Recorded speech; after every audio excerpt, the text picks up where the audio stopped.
The city sleeps, it's 5:57 a.m.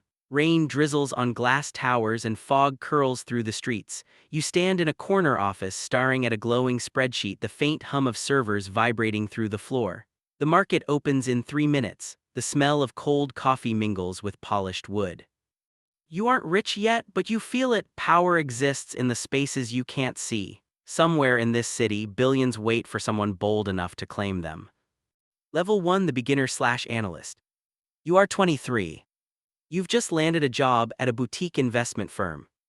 Your world is spreadsheets and Bloomberg terminals. $2 million deals pass your eyes, daily numbers you cannot touch. You type formulas you barely understand. IRR, EBITDA, cash on cash return. The analysts around you whisper about the next big IPO. You nod, pretending to follow. But here, the secret: you don't have power yet. You have access, you have an observation. You know where the cracks will appear. A CEO calls about a restructuring, thousands of employees could lose pensions. You prepare the model, the numbers are clean, cold. But you wonder, would you make the call if it were your family's savings at stake? If you were the analyst, would you pass the numbers as is or speak up? You're hungry, you watch your mentors. Every subtle gesture, every email phrasing, every insider joke is a lesson. Every move you make is being watched. If the idea of seeing how money and power really work fascinates you, hit subscribe now. Level 2, the insider. A year passes. You know the market's rhythm, the whispers in the trading room, the murmurs in private clubs. You are invited to off-the-record meetings. The coffee is stronger, the conversations are sharper. You're no longer guessing, you know which companies will be acquired. A hedge fund manager leans over your shoulder. The $430 million deal in biotech, you're too early to touch, but watch. Now you can influence small outcomes. Your spreadsheet suggestions shift decisions, not always noticed but always felt. Ethics blur, you advise layoffs to save a $30 million margin. You sleep, but dreams are numbers dancing over human faces.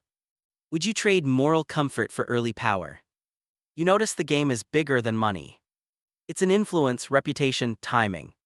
One wrong email, one leaked figure, and doors close forever. Level 3, the deal maker. You're 28, senior associate now. Deals aren't numbers anymore, they're chess pieces. A $3.2 billion acquisition crosses your desk. The CEO wants it yesterday. You call, you negotiate, you persuade, your words move millions. You feel the thrill of leverage, you know who benefits, who loses. The boardroom becomes your theater, every pause, every glance, every nod strategic. Private equity funds are now at your fingertips, you see how leverage works. $1 of your recommendation can affect $10 in capital. Would you take the deal if you knew it would destroy smaller competitors? Now you begin to see the market as a tool, not just numbers. The power is intoxicating. The whispers of the city feel like your pulse. One email could tip the scales, one miscalculation could collapse the deal. Level 4, the power broker. You're in your mid-30s. You sit in rooms where no cameras exist, doors close behind you. Governments, sovereign wealth funds, private banks, your decisions ripple through them. You broker deals that shape industries. A single handshake redirects billions, entire divisions depend on your nod. Ethical tension escalates, you approve restructuring pensions, shifting wealth from workers to shareholders. You can sleep, but the city doesn't forgive mistakes. Is this power or something else? Now influence moves from markets to markets of influence itself. You sense the fragile nature of trust. A rival fund whispers rumors, you counter, not publicly but subtly. The market reacts before anyone knows why. You are no longer part of the system, you are inside its engine. You look out over the skyline at night. Towers of glass alive with money. You know higher levels exist. Millions are small now, billions still manageable. Global influence, that's the true game. The path is clear and the stakes, they have never been higher. Level 5, the capital controller. You are 40. Your desk is no longer a desk, it's a command center. Screens track markets across time zones, traders whisper your name like a mantra. You control billions, even trillions. Hedge funds, sovereign wealth funds, private equities, they respond to your signals before they realize it. A $7.5 billion leveraged buyout is on the table. You decide the structure, the timing, the narrative. One misstep and stockholders riot, one genius move and governments take notice. You understand leverage differently now, not just money but influence. Your phone rings at 2:17 a.m. A country wants your insight on its national investment policy. Ethics are no longer theoretical. You approve a pension restructuring to save a $2 billion acquisition. Thousands of lives shift silently because of your decisions. Would you risk millions of lives for billions in capital? Your reputation precedes you. Invitations arrive to private clubs with no names on the guest list. Conversations are encrypted. Every handshake carries the weight of currency. Suspense lingers, rivals watch your moves. Media reports don't matter, they react after you act. You are no longer a participant, you are a pivot. Level 6, the market influencer. You are 45, the market doesn't move because of fundamentals anymore, it moves because of you.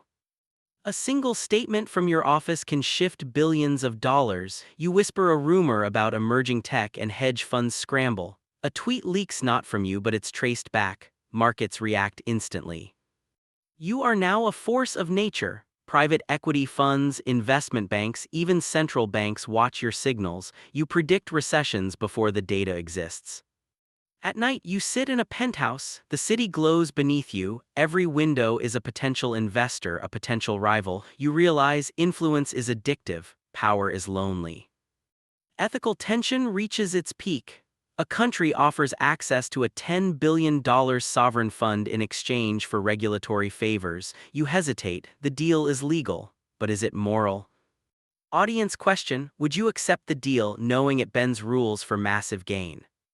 You've moved beyond deals, you now shape perceptions, risk appetite, and policy. Governments consult you quietly, markets anticipate your moves, traders pray you sleep. Suspense, one leak, one misstep could trigger global turmoil, you know it, and you thrive on it. Level 7, the financial architect. You are 50. You no longer trade the market. The market reacts to you. Entire economies bend subtly to your strategy. You design financial instruments that dictate corporate behavior. Hedge funds, private equities, even pension funds follow the blueprints you create. You negotiate quietly in rooms with no cameras. Contracts are signed, mergers completed, acquisitions executed, all before the public knows. $15 billion, small. $100 billion, manageable. The world's capital flows through channels you architect. Ethical tension now consumes you. You orchestrate layoffs across continents to stabilize global markets. You approve restructuring that devastates small businesses, all to avoid systemic collapse. You justify it to yourself, but sometimes in silence the numbers don't console you. If you could control the world's money, what rules would you break or enforce? Your power is complete. You sit in the shadows of influence, unrecognized by the public, omnipresent to the few who know you. A whisper, a new beginner has joined an analyst desk somewhere. The cycle begins again. Pause, consider the moral weight. You've seen the journey from spreadsheets to global influence, from $2 million deals to trillions of capital. Comment below. Would you pursue this path if you knew the cost to your ethics? Would ambition justify the moral compromise? At this level, power is intangible. It exists in silent agreements, encrypted conversations, and elite networks. You walk through private clubs where chairs are reserved decades in advance. Wine ages longer than careers. People speak in acronyms only you understand: LBO, IRR, ETF, SWF. Governments consult you quietly, corporations tremble. The media reports lag months behind your actions. You remember level 1, a young analyst staring at numbers they cannot fully comprehend. You smile because of that hunger, it never dies. Every move is calculated, every influence is measured. Your intuition is currency. One subtle shift in tone, one hesitation, one deliberate silence can move billions. Suspense, there are rivals unseen who track your every move. Perhaps someone else will rise faster. perhaps the cycle of power is infinite, repeating. Power isolates you, you control markets yet cannot control perception. Money is everywhere but trust is scarce. Ethics are flexible but guilt is permanent. You negotiate a deal that saves a nation from recession but destroys a small country's industry. You justify it as for the greater good, yet private consciences weigh differently. Audience question: if you could act anonymously, would you take the path to ultimate financial power? You wonder, at the top, is it ambition or simply survival? You look down at the skyline, lights flicker like numbers on your first Bloomberg screen. Somewhere, a young analyst opens their first spreadsheet. You remember, you were them once. Hunger, curiosity, awe, fear. The journey never ends. Influence flows in cycles from beginner to architect, then begins again. Power, money, and markets eternal. And now you understand the full story. If you want more stories that unveil the secretive world of money, influence, and power, subscribe now. The city hums beneath you, fog curls around the towers, the market opens in 4 minutes. Somewhere a deal is being whispered unseen.